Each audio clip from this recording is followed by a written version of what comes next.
قال لي: لكل ساعة دورها، ولكل وقت قيمته. هذه لوقت العمل، وهذه لوقت الراحة، وهذه لوقت الفرح والسعادة. اور اس سبق میں اور اس کورس میں انشاءاللہ ہم یہ چیزیں سیکھیں گے. اور یہ کتاب ہے جو کتاب ہم پڑھنے لگے ہیں، مختصر سی کتاب ہے، اور اس کے اندر عقیدے کی تمام مباحث وہ ذکر کی گئی ہیں. مباحث کا مطلب ہے کہ ہر پہلو کے اوپر بات کی گئی ہے، ہر پہلو کے اوپر عقیدے کے حوالے سے بات کی گئی ہے. تو ایک یہ دو امام ہیں، ٹھیک ہے، ایک امام ابو زرع رازی رحمہ اللہ اور ایک امام ابو حاتم رحمہ اللہ. وہ جو علماء ہیں، اور امام ابو حاتم رازی رحمہ اللہ کا جو بیٹا ہے وہ اپنے والد سے اور امام ابو زرع سے، ان دو بڑے عالموں سے سوال کرتا ہے کہ اہل سنت والجماعت کا عقیدہ کیا ہے، اہل سنت والجماعت کے عقیدے کے بارے میں مجھے بتائیں. تو امام ابو زرع رازی اور امام ابو حاتم جو اپنے وقت کے بہت بڑے علماء میں شمار ہوتے تھے، ان کی بات تمام لوگ توجہ سے سنتے تھے، اور ان کی اہل سنت والجماعت میں بڑی اہمیت، ان کا بڑا مقام تھا ان دونوں اماموں کا. تو ان کا جو امام ابو حاتم رحمہ اللہ ہے، ان کا بیٹا اپنے والد سے سوال کرتا ہے عقیدے کے بارے میں، اہل سنت والجماعت کا عقیدہ. اور یہ اہل سنت والجماعت سے مراد وہ ہیں، یہ جو آج کل کی بھی ہماری جتنی دینی جماعتیں ہیں انہوں نے اپنے اپنے نام رکھے ہوتے ہیں کہ بھی ہم اہل سنت ہیں، ہم اہل سنت ہیں. یہاں نام رکھنے سے اہل سنت کوئی نہیں بن جائے گا، بلکہ اہل سنت سے مراد یہاں پہ وہ ہے کہ جن کا عقیدہ صحابہ والا عقیدہ ہو، اور جن کا عقیدہ وہ عقیدہ ہو جس کے بارے میں رسول اللہ صلی اللہ علیہ وسلم نے فرمایا کہ وہ فرقہ کامیاب ہوگا جس کے اوپر ما انا علیہ و اصحابی، میں ہوں اور میرے صحابہ عمل کرتے ہیں. جو کام، جو نظریہ، جو عقیدہ میرے صحابہ کا اور میرا ہے، بعد میں آنے والے اگر یہ عقیدہ اپنائیں گے تو وہ لوگ کامیاب ہو کے جنت میں جائیں گے. تو اس میں امام ابو زرع رازی اور ابو حاتم رحمہم اللہ یہ جواب دیتے ہیں اور کہتے ہیں کہ ما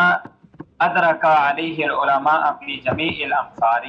وما یعتقدان من ذلک، کہ ہم نے عراق کا سفر کیا ہے، یمن کا سفر کیا ہے، مصر کا سفر کیا ہے، حجاز کا سفر کیا ہے، اور یہ یمن کا سفر کیا ہے، نجد کا سفر کیا ہے. مختلف علاقے ہیں یہ اس دور میں بڑے بڑے اہل علم کے مراکز سمجھے جاتے تھے، جن علاقوں کے نام لیا کہ یہاں پر جتنے بھی علماء تھے وہ تمام کے تمام یہ عقیدہ رکھا کرتے تھے. اور وہ کیا عقیدہ ہے؟ سب سے پہلی بات وہ یہ ہے، فرماتے ہیں کہ ایمان جو ہے، ان الایمان قول و عمل، کہ ایمان کیا ہے؟ ایمان دل کے ارادے کا نام ہے، ایمان دل کے ارادے کا نام ہے. اور ایمان جو ہے قول بھی ہے اور عمل بھی ہے. قول کیسے ہے؟ کہ ہم اپنی زبان سے اقرار کرتے ہیں، ہم اپنی زبان سے اقرار کرتے ہیں، یہ قول ہے. اور قول جو باتیں ہیں نا، اس کی دو قسمیں ہیں، ایک دل کی بات اور ایک زبان کی بات. جو دل کی بات ہے اس کو کہتے ہیں عمل القلب، اور جو زبان سے ہوتی ہے اسے کہتے ہیں قول اللسان. یعنی ہم زبان سے جو لفظ بولتے ہیں اسے قول اللسان کہتے ہیں. اور جو دل کے ارادے کا نام ہے، تصدیق جس سے ہم کرتے ہیں، اس کو کہتے ہیں قول القلب، یعنی دل کی بات. پھر اسی طرح عمل جو ہے اس کی بھی دو قسمیں ہیں، دل کا عمل اور زبان کا عمل. زبان کا عمل کیا ہے؟ زبان کا عمل یہ ہے کہ ہم اسے ادا کرتے ہیں، آخری کلمہ جو ہے کلمہ شہادت ادا کرتے ہیں، ہم اذکار کرتے ہیں، جو ذکر کی بات ہے وہ ہم اسے ادا کرتے ہیں، یہ زبان کا عمل ہے. اور دل کا عمل کیا ہے؟ دل کا عمل یہ ہے کہ ہم دل میں اس چیز کی، اس نظریے اور عقیدے کی تصدیق کرتے ہیں. فرمایا کہ ایمان زبان اور عمل کا نام ہے۔ ایمان جو ہے زبان کے قول اور ہمارے جو جسم کے اعضاء ہیں اس کے ذریعے جو ہم کام کرتے ہیں، عمل کرتے ہیں، ادائیگی کرتے ہیں، نماز ادا کرتے ہیں، زکوٰۃ دیتے ہیں، زبان سے ہم جو ہے نا ذکر کرتے ہیں، یہ جو ہمارا جو عمل ہے پریکٹیکل ہے، یعنی ایمان قول اور عمل دونوں کو ملائیں گے تو پھر ایمان بنے گا۔ پھر آگے انہوں نے کہا کہ ہمارا جو ایمان ہے یہ کم بھی ہوتا ہے اور زیادہ بھی ہوتا ہے۔ جب ہم نیکیاں کرتے ہیں، اللہ کو راضی کرنے والے کام کرتے ہیں تو ہمارا ایمان بڑھتا ہے، اور جب ہم گناہ کرتے ہیں تو اس سے ہمارا ایمان کم ہو جاتا ہے، اور ایمان جب ہمارا کم ہو جاتا ہے تو پھر ہمیں اللہ کی عبادت میں وہ مزہ نہیں آتا جو مزہ آنا چاہیے۔ ہم کہتے ہیں کہ ہم نماز پڑھتے ہیں لیکن ہمیں اس طرح مزہ نہیں آتا، ہمیں سکون نہیں ملتا، اور ہم اور بھی نیکی کے کام کرتے ہیں لیکن ہمیں وہ سکون نہیں ملتا۔ بھی نیکی کے کام کرنے سے تو آدمی کو سکون ملنا چاہیے۔ تو جب ہم نیکی کا کام کریں گے تو ہمیں ہمارا ایمان بڑھے گا۔ اللہ تعالیٰ نے قرآن میں فرمایا انما المؤمنون الذین اذا ذکر اللہ وجلت قلوبہم، یہ ہمارا عقیدہ ہے کہ ایمان بڑھتا ہے اور گناہ کرنے سے ایمان کم ہوتا ہے۔ یہ اس وجہ سے بات کی گئی کہ بعض فرقے ایسے ہیں جو کہتے ہیں کہ ایمان نہ کم ہوتا ہے اور نہ زیادہ ہوتا ہے، جس کی وجہ سے یہ شرط لگانی پڑی کہ ایمان کم ہوتا ہے گناہ کرنے سے اور ایمان بڑھتا ہے نیکیاں کرنے سے۔ اس کے اندر جو ہے مسلمانوں میں 4 فرقے ہیں جو مختلف رائے اور قول رکھتے ہیں۔ وہ کہتے ہیں کہ ایمان جو ہے نا یہ صرف اور صرف دل سے اللہ کو رب ماننے کا نام ہے، کہ ہم صرف دل سے اس بات کا جو ہے نا ارادہ کر لیں کہ اللہ رب العالمین اس کائنات کے بنانے والے ہیں، مالک ہیں، خالق ہیں، بس دل سے ہم نے مان لیا۔ زبان سے ہم ادا کریں یا نہ کریں یہ اس کے اندر شامل نہیں ہے۔ تو اس لیے جو ہم نے شروع میں ڈیفینیشن پڑھی ہے، تعریف پڑھی ہے کہ ان الایمان قول وعمل یزید وینقص، کہ ایمان زبان اور دل کے عمل کا نام ہے، کہ عمل کرنے سے، نیکی کے کام کرنے سے بڑھتا ہے اور گناہوں سے ایمان کم ہو جائے گا۔ دوسری چیز جو ہمارے عقیدے کا حصہ ہے وہ اس بات کا اقرار کرنا اور یہ چیز ماننا کہ قرآن کریم اللہ کا کلام ہے اور یہ مخلوق نہیں ہے۔ یہ بھی ہمارے ایمان کا حصہ ہے، عقیدے کا حصہ ہے کہ ہم قرآن کے بارے میں یہ عقیدہ اور نظریہ رکھیں کہ قرآن کریم اللہ کا کلام ہے، اس کا لفظ بھی اور اس کا حرف بھی ہر پہلو سے یہ مخلوق نہیں ہے، کیونکہ ایک معتزلہ کا فرقہ پہلی صدی میں ہی وجود میں آیا تھا جو اس بات کا انکار کرتا تھا کہ قرآن اللہ کا کلام ہے، بلکہ وہ کہتے تھے کہ قرآن مخلوق ہے، جس کی وجہ سے مسلمانوں کے اندر بہت خطرناک جو ہے نا یہ فرقہ یہ پیدا ہوا تھا، جو کہتا تھا کہ قرآن اللہ کا کلام نہیں ہے بلکہ قرآن مخلوق ہے۔ تو مسلمانوں کے اندر تفرقہ بازی انہوں نے یہ پیدا کی تھی، اور جس کی وجہ سے امام احمد بن حنبل رحمہ اللہ ان کو حکمران جو وقت کے حکمران تھے انہوں نے مختلف آزمائشوں کا اور پریشانیوں کا بھی شکار کیا امام احمد بن حنبل رحمہ اللہ کو۔ تو اس وجہ سے یہ محدثین نے اور ہمارے عقیدے کے جو ائمہ ہیں انہوں نے عقیدے کا اس کو حصہ بنایا، اور یہ قرآن سے ہی ماخوذ ہے کہ اللہ کا جو قرآن ہے یہ کلام ہے، کلام اللہ ہے اور یہ مخلوق نہیں ہے۔ ہم قرآن کریم کی جب تلاوت کرتے ہیں تو قرآن کا ایک حرف پڑھنے سے ہمیں 10 نیکیاں ملتی ہیں، اور اگر یہ مخلوق ہوگا تو یا کسی اور کا کلام ہوگا تو ہمیں اس طرح نیکیاں نہیں ملیں گی۔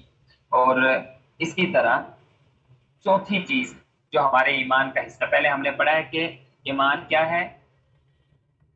قول اور عمل کا نام ہے، زبان سے اقرار کرنا اور اپنے اعضاء سے عمل کرنا، یہ ایمان ہے۔ پھر ایمان نیکیاں کرنے سے بڑھتا ہے، گناہوں سے گھٹتا ہے۔ چوتھی چیز ہم نے تیسری چیز یہ پڑھی ہے کہ قرآن کریم اللہ کا کلام ہے، اور قرآن کریم کی تلاوت کرتے ہیں جب ہم، ایک حرف پڑھنے سے 10 نیکیاں ملتی ہیں، اور قرآن کریم اللہ رب العالمین سے جبریل علیہ السلام نے لفظ اور آواز کی شکل میں سنا، اور پھر نبی صلی اللہ علیہ وسلم کے دل پہ آ کے اتارا، اور نبی صلی اللہ علیہ وسلم نے اپنے صحابہ کو، شاگردوں کو سکھایا۔ اسی طرح چوتھی چیز جو ہمارے عقیدے کا حصہ ہے وہ یہ ہے کہ والقدر خیرہ وشرہ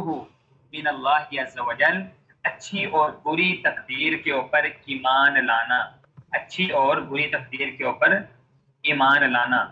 ایمان لانا یہ ہمارے عقیدے کا حصہ ہے کہ جو بھی ہوتا ہے یہ اللہ رب العالمین کے حکم سے ہوتا ہے۔ اللہ رب العالمین نے اچھی اور بری یہ دونوں تقدیریں ہماری لکھ دی ہیں، اور اللہ رب العالمین جو ہم اچھے کام کرتے ہیں یہ بھی تقدیر میں لکھ دیے ہیں، اور جو ہم سے گناہ سرزد ہوتے ہیں یہ بھی تقدیر میں لکھے جا چکے ہیں۔ پھر یہاں پر بات یہ آتی ہے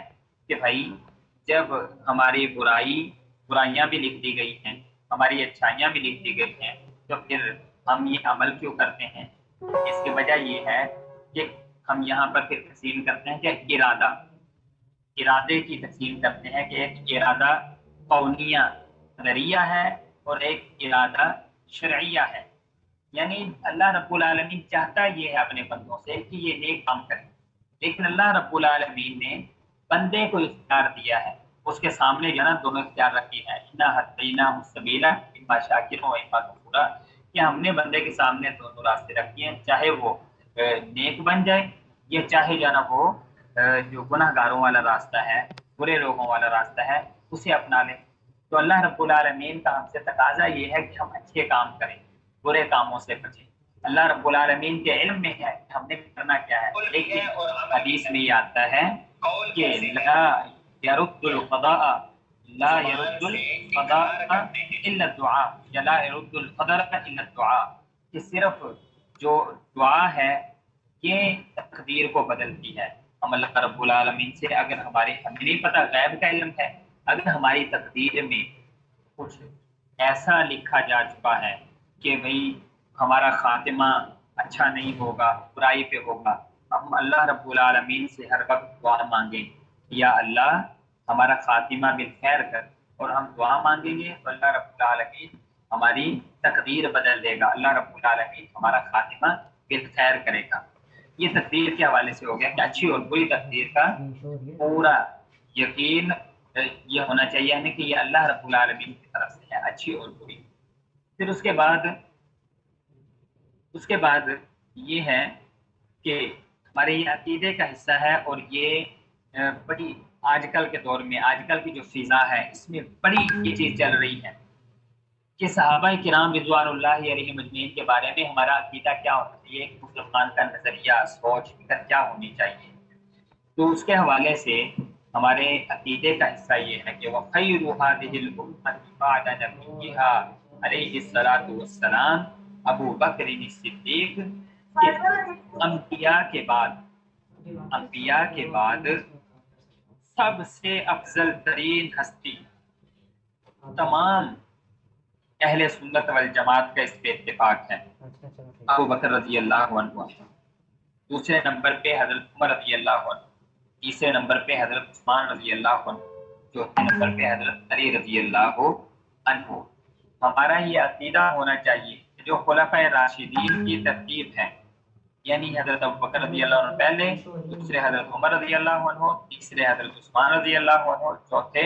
حضرت علی رضی اللہ عنہ، اس ترتیب کو سامنے رکھتے ہوئے کہ یہ خلفائے راشدین کی ترتیب ہے، اور افضل ترین جو ہستیاں ہیں ان میں ترتیب انبیاء کے بعد بھی ترتیب یہی ہے کہ سب سے افضل انبیاء کے بعد اگر اس امت کے لوگوں میں کوئی ہے تو حضرت ابوبکر ہیں، پھر حضرت عمر، پھر حضرت عثمان، اور پھر حضرت علی رضی اللہ عنہ۔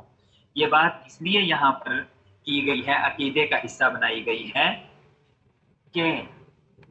ایک فرقہ یا کچھ فرقے ایسے پیدا ہوئے جنہوں نے نعوذ باللہ آپ علیہ الصلوۃ والسلام کے دنیا سے چلے جانے کے بعد یہ عقیدہ اور نظریہ اپنایا کہ آپ کی رحلت کے بعد